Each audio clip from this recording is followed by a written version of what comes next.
ought to be in pictures. You're wonderful to see. You ought to be in pictures. Welcome to Deep Dive Movie Reviews with my friend Steve Hackman and myself, James Marsh. And this is Every Best Picture, a series where we are going through every Best Picture Oscar winner since 1927 to the present day. This week, we are talking about 1936's The Great Ziegfeld. Hey, and before we look at The Great Ziegfeld, if you haven't already subscribed to Deep Dive Movie Reviews, it would do us a great favor if you just went ahead, hit that subscribe button, ding that little bell next to it so you never, ever miss a video. And hey, while you're there, go ahead and just hit that like button. It'll help the algorithms and get Deep Dive Movie Reviews out to more people. And just be forewarned that Deep Dive Movie Reviews does contain spoilers. So you have been warned. James? Okay, so The Great Ziegfeld, 1936, Best Picture winner, also won Best Actress and Best Dance Direction, I believe, which was only an award that was only awarded, I think, 3 times in the 1930s, just to us, at a time when musicals were the sort of the dominant genre, I think. So this is the story of Flo Ziegfeld, who was sort of the impresario of Broadway. And the film follows his early days from when he was working at the carnivals. He was a bit of a sort of sideshow showman. And as he made his way to New York and decided to make his fortune, or many fortunes, on Broadway, famously, Ziegfeld, made his money, lost his money, made his money again, lost it again, time and time and time again. And what the film does is it charts all his ups and his downs, his successes, his failures throughout his life. It's something of a rose-tinted adaptation, but it's full of big, showy song and dance numbers, for which it remains famous to this day. James, I enjoyed The Great Ziegfeld much more than I thought I was going to. I was going into this thinking this is going to be 1929 Broadway melody. It's going to be full of a lot of song and dance numbers that are going to be underwhelming, with a lot of acting that's underwhelming, with a story that's a bit underwhelming. And I was pleasantly surprised to find that that was not the case. I enjoyed this movie. William Powell does a wonderful job. It was great to see him with Myrna Loy. I didn't realize that he and Myrna Loy had done 14 films together during their careers, which is astounding. I think of Tom Hanks and Meg Ryan doing 3 is a big number, Humphrey Bogart and Lord McCall, but Myrna Loy and William Powell, 14 films together, and they do a wonderful job in this, although of course Myrna Loy comes in later at the film. Even though her name is kind of big on the marquee, she actually comes in at the last portion of this film. Having said that, at 3 hours, this film is too long, with a number of dance numbers, while much better than Broadway Melody from a few years earlier. Not going to be as received as well by modern audiences as it probably was to the audience in 1935. Yeah, I think we say it's over long, and it is long. I think at the time it was the longest sound movie of all time. And yeah, it clocks in a healthy 3 hours, and I don't think it needs to be that long. Some skeptics at the time were saying that the movie was so expensive to make, and it was tossed from, like, Universal started it, and then they realized that it was going to be too expensive, and they sold it off to MGM. So MGM were very proud of it eventually, because it was a big musical at a time when rival studios like Warner Brothers and RKO were the home of the musical. But I think it was so expensive, the production was so expensive, that they just wanted to include every last scrap of film that they had shot in it. And I think that's why it does come along as a bit kind of bloated. And as a result, I think, and by the nature of the story, it gets a bit repetitive, because I think it is kind of Ziegfeld suffering the same fate, if you like, or making the same mistakes over and over and over again, which I think just exacerbates the kind of long runtime.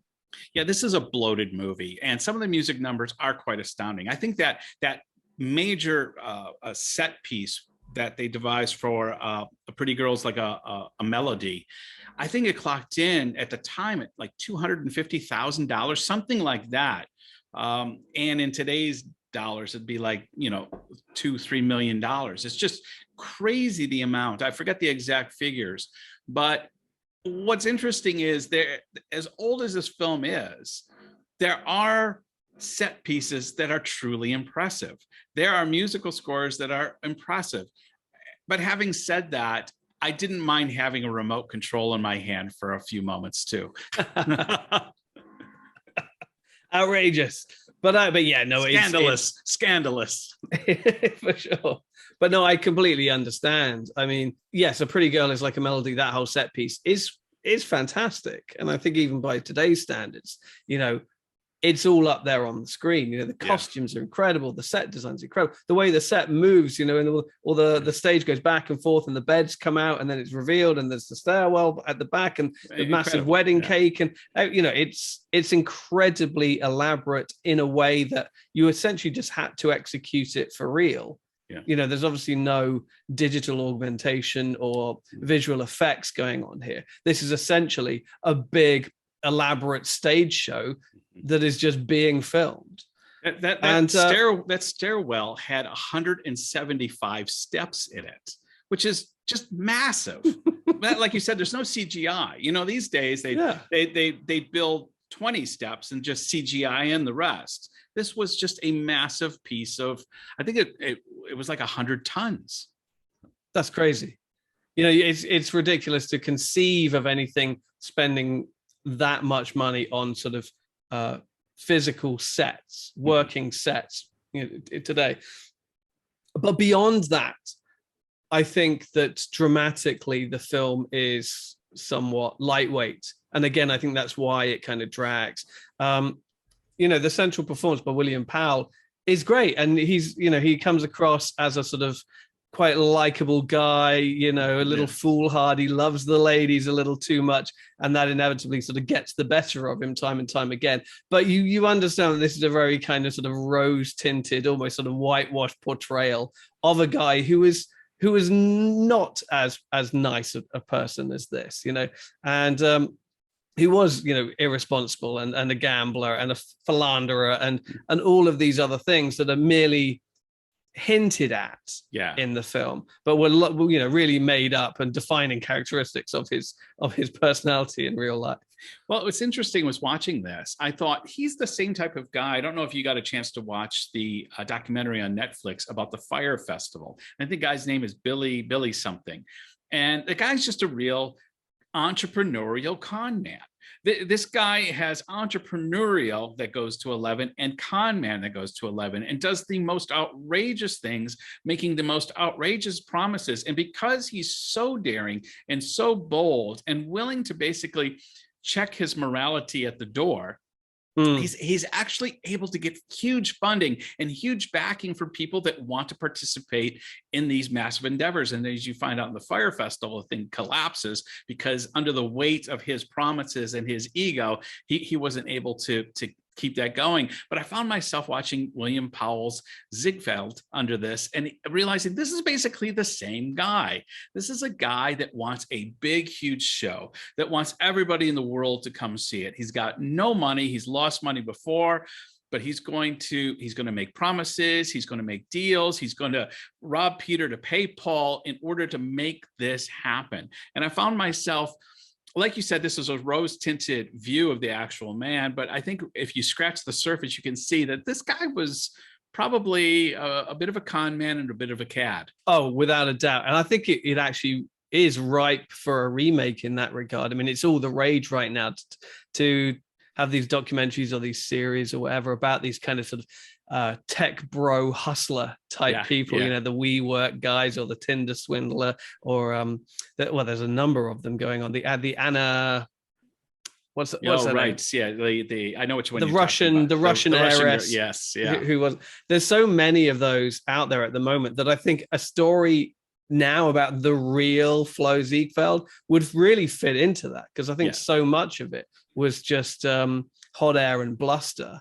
Right. You know, he was like, invest in my next show in the same way. Yeah, I think it was Billy McFarland, the Fire Festival guy. That's the last name. Yeah. it was like, yeah, come all in on my ultra VIP exclusive event that obviously just never materialized. Yeah, Because, if you get to the end of that documentary, he goes to jail for a little bit, comes out, and already he's got another thing going where he's selling tickets like to these big events, and he's undercutting. And already he's got another thing, and that's the same way Flo is in this film. There's always another. A new hustle. Yeah, Khan is too antagonistic. That's not what he's doing, but he always has a new hustle. And you're right, this would be ripe for a remake because it's a fascinating story, the premise. Oh, for sure. And I think there are other areas where it kind of sort of brushes over the truth. You know, the other guy that it reminded me of was P.T. Barnum.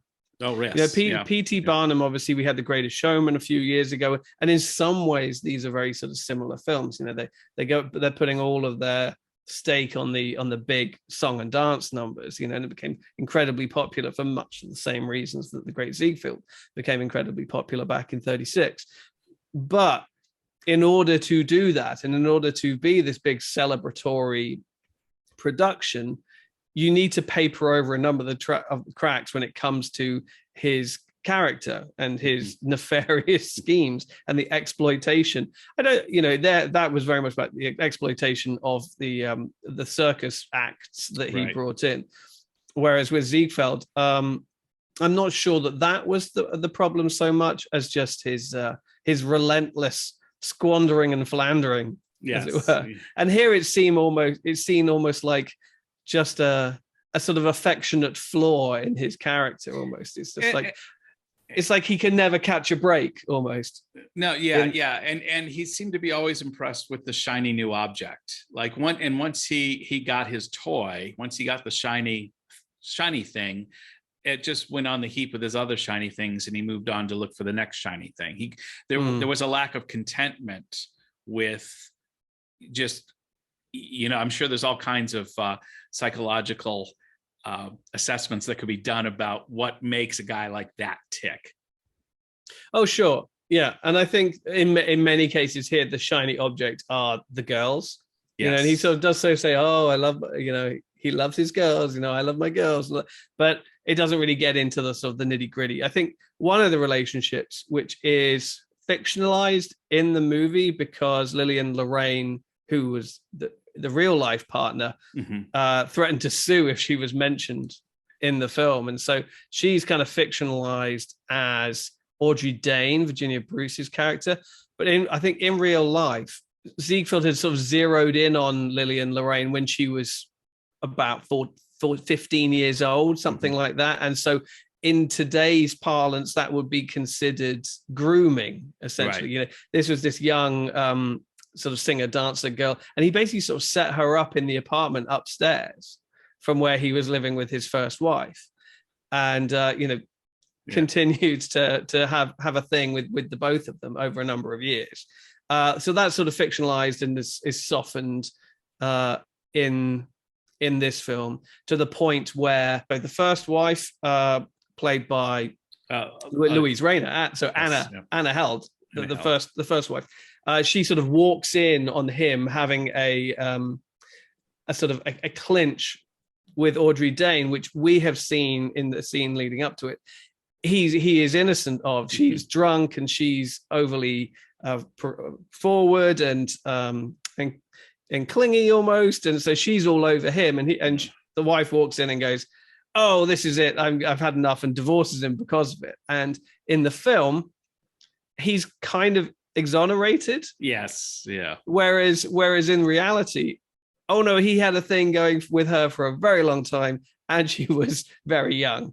And so there's a lot of stuff like that in this film. But it's up for debate, I suppose, how much you should take the film to task for that, and how much you should just be like, well, you know, everybody knew at the time this is a heavily fictionalized retelling of his life, and so should we just appreciate it as that, or should we demand authenticity? I think it's an interesting conversation. Yeah, it is, you know, and we've talked about on this show before that we don't want to be assessing the history as much as we want to assess the film. And the film aspects, many of them worked. Most notably, I enjoyed the relationship between Frank Morgan and William Powell. You know, they basically, Frank Morgan plays Mr. Billings, who is the complete opposite of Ziegfeld. They're both impresarios. They're both producing these shows, and they have this competition going. And William Powell Ziegfeld is often having to go to Frank Morgan's character in order to get funding. And every time he undercuts him, though, Frank Morgan still realizes, I can still make money with this guy. Even though he's a bit of a con, I can make money with this guy. And it always makes me think of the old adage, a con man cannot con you unless you already have larceny in your own heart. And watching Frank Morgan and watching this partnership. But I love how they evolved the partnership over the years to the point when Ziegfeld's dying at the end and Frank Morgan's Mr. Billings goes and visits him, and they both lost all of their money on the 1929 stock market crash. But each one is kind of positioning that they still got money and they didn't really put that much in the stock market to begin with. But each one knows the other so freaking well that when they depart, they both know that each one's broke. And I just love the chemistry of the relationship. To me, the relationship with those two was, for me, one of the things that most worked in this film. Yeah, for me, it was like Billings has, you know, he's the clear-headed, level-headed one, you know, the shrewd, the smart businessman, the financier, you know. Yeah, but at the same time, he knows that occasionally you need to take a risk, and he's not necessarily willing to take the risk in the marketplace in the same way. But he recognizes and respects sort of Ziegfeld's cutthroat tactics, I guess. Yeah. And he's like, you know, I would be a fool not to just bet a little bit on this guy, because he's going to score as many hits as misses. You know, I'm perhaps a little bit too cautious with my own enterprises, but if I always just keep him in the game and keep him my investment, I can make a little then coin. I can make a bit on the side off him. And then again, by the end, they're both just sitting there flat broke, pretending that they're not. Right. And they kind of sort of go down together, and that's quite fun. I think the great performances here, some of the women are really quite special, particularly Louise Rayner, who plays Anna Held, the first wife. So the long-suffering wife of Ziegfeld. Although she won the Academy Award for Best Actress, I believe, for this role, don't you think she was a little hammy and a little overacting? I mean, she just seemed so, everything was just, you know, Flo. It kind of worked, but I'm thinking, would this performance win Best Actress today? I'm not so sure. It's interesting because obviously she's playing a French. She's of German American, I think, the actress, but she's playing sort of this French character, and I think it is supposed to be a little over the top, a little caricatured. But I suppose we're also still in the early days of sound screen acting, and so they're a little bit flamboyant, a little bit over the top. She's having some fun with it, but I kind of really like her. I mean, I thought where you were going with that was the fact that she won Best Actress, but she's not really in the kind of the second half of the film. No, but I thought she was in it enough. She plays a real sense. She's in it much more than Myrna Loy is. Well, this is the point: is that Myrna Loy gets kind of like top billing with Powell, but she doesn't show up until the third hour of the movie, really. You know, so that's a good agent that she's clearly got. But I also think it's worth pointing out that Louise Rayner did win the Oscar, and she went on to win the Oscar the following year as well, becoming the first performer ever to win back-to-back Oscars. She won for The Good Earth, where very controversially she was playing a Chinese woman. Opposite, I think, Paul Mooney also playing a Chinese character.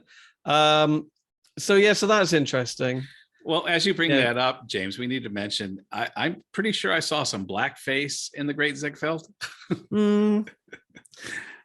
Now that's interesting, because it's it's a period piece representing an earlier time. Does it get? I mean, no. Look, okay. Before I even finish my sentence, no, it doesn't get away with it. It's not. It's not cool. It's not okay. It wouldn't be part of the reboot that they do. When if one would hope not. Yeah. But is it trying to excuse it by saying, well, yes, we're making this movie in 35, 36, but it's set back at a time when it was more acceptable to do these things, and that's what would have happened in this particular instance. So, not trying to excuse it, but I wonder whether it's just vying for historical accuracy. It's being it's being very selective with what it's choosing to be historically accurate with. Yeah, when I saw it, maybe as an American, we're really sensitive to that kind of thing. And as soon as it popped up on the screen, even my wife, she's watching it with me. She goes, "How did anyone ever think that this was a good idea? Like, this is not a." Yeah, but apparently at one point they did. So if you look, we evolve. You know? Yeah, I mean, the previous year, Mutiny on the Bounty, you had all of these white actors playing Tahitian natives, and then like we said, the following year, Louise Rayner plays a Chinese woman and wins the Oscar for doing so. It's like, we're still at a time where the perceived pool of actors is essentially just white folks. That's true. That's very much true. So this was the 9th Academy Awards, and the Great Ziegfeld won Best Picture or Outstanding in Production, as it was still being called at this time, beating out, I think, probably in hindsight, the most competition was coming from Frank Capra's Mr. Deeds Goes to Town, which is a film that people definitely still watch today. I would say far more than they revisit The Great Ziegfeld. Frank Capra did win for Best Director, and he did beat out Robert Leonard for that. Interestingly, William Powell wasn't nominated for The Great Ziegfeld, but he was nominated for My Man Godfrey that same year. He didn't win. In fact, My Godfrey made history that year by being nominated in all 4 acting categories, because this was the first year where you had supporting actor and supporting actress categories. After the stink that was caused because of Mutiny on the Bounty the previous year, where all 3 main actors were all up for Best Actor, and I think they just essentially split the vote between them and none of them won. So you've got My Man Godfrey nominated in all 4 acting categories without a Best Picture nomination, so that's a historical precedent there, and didn't win any of them.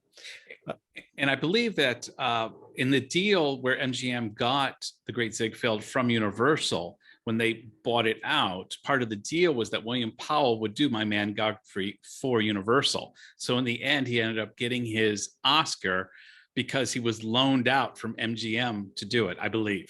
Well, he got the nomination. He still didn't. Oh, sorry, win. You're right. Yes, sorry. He still didn't win. But yes, no, that's really interesting. Where it's almost like they're trading players. Yeah, in like sort of like a sport team or something. Yeah. It's bizarre the way that so many actors were like locked in to these exclusive contracts for so many years, and they could just be like loaned out.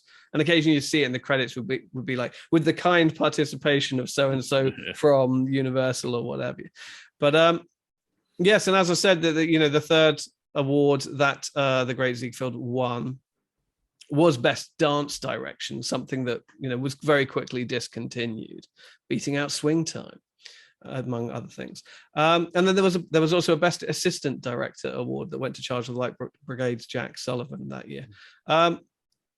However, by the way, I love that movie, The Charge of the Light Brigade. That's Errol Flynn, I believe, isn't it?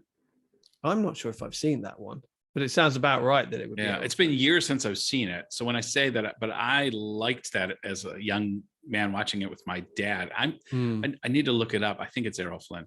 It is. It's Errol Flynn and Olivia de Havilland. Yep. Directed by Michael Curtiz, who obviously directed Casablanca. Well, James, as we wrap up our retrospective on The Great Ziegfeld, the question we are asking in this film journey is, does this film stand at the test of time, and does it deserve its place in Oscar history? What do you think? Well, yes and no, I think, is the honest answer here. I think that, it is still heralded in some circles, or certainly was for many years, as one of the great cinematic musicals. And I think that those musical numbers, those showpiece sequences, are as good as anything you're going to see today. They really are. They're pretty incredibly done. The choreography is fantastic, the costumes and all the rest of it. Outside of that, I just think that it's too much of a sugar-coated retelling. I don't think you can kind of get away with it. And arguably, I think he's a far more interesting and fascinating character if you put all his warts back on, So does it deserve its place in history? I suppose for its big showy numbers, yes. But does it stand the test of time overall? I'd say outside of those moments, no, not really. Mm-hmm. Yeah, it's funny how we've turned it into a binary question of yes or no, and you just said yes and no. And you're right, there should be a spectrum here. Obviously, there's some elements in this film that don't hold up. I think, though, with anything in any film, we are affected by our expectations going in. And because my expectations were lower, I was pleasantly surprised. So I came out of this film with a positive attitude, but I tend to mirror your thoughts on this. But the warts and all, yes, I would love to see a new movie done, updated, and maybe without the blackface and some other elements that are a little bit problematic in that film that's almost 100 years old. But I thought I loved the characters. I loved the interaction. Like I said, I liked William Powell's ability to be both magnanimous and a con, a gambler, and have a measure of a moral compass at times. I liked that nuanced character. It was fun watching him go up and down, bankrupt, making his fortune, losing his money, making another fortune. I was along for the ride by and large. So I'm going to say yes, it deserves its place in history, and it mostly stands the test of time with a caveat or two. All right, then. I mean, yes. Well, I've already said what I'm going to say. Yeah. I don't get to say it again. Well, that's going to wrap it up for this episode of Deep Dive Movie Reviews, where we're looking at every best picture. Like I said at the beginning, if you haven't already subscribed, it'd be great if you went ahead and did that. And James, what else do they need to know? Let us know what you think of the Great Ziegfeld. Do you think it stands the test of time? Would you like to see a modern reworking of it? If so, who do you see as the Great Ziegfeld? And what elements do you think it should highlight in a project like that? In the meantime, please check out our other videos. We've got more than 50 videos now covering old movies and new movies, as well as some top fives in there. So please check those out. Subscribe if you haven't done so, and we'll see you soon. You ought to be in Bye. pictures. Bye. You're wonderful to see. You ought to be in pictures. Oh, what a hit you would be.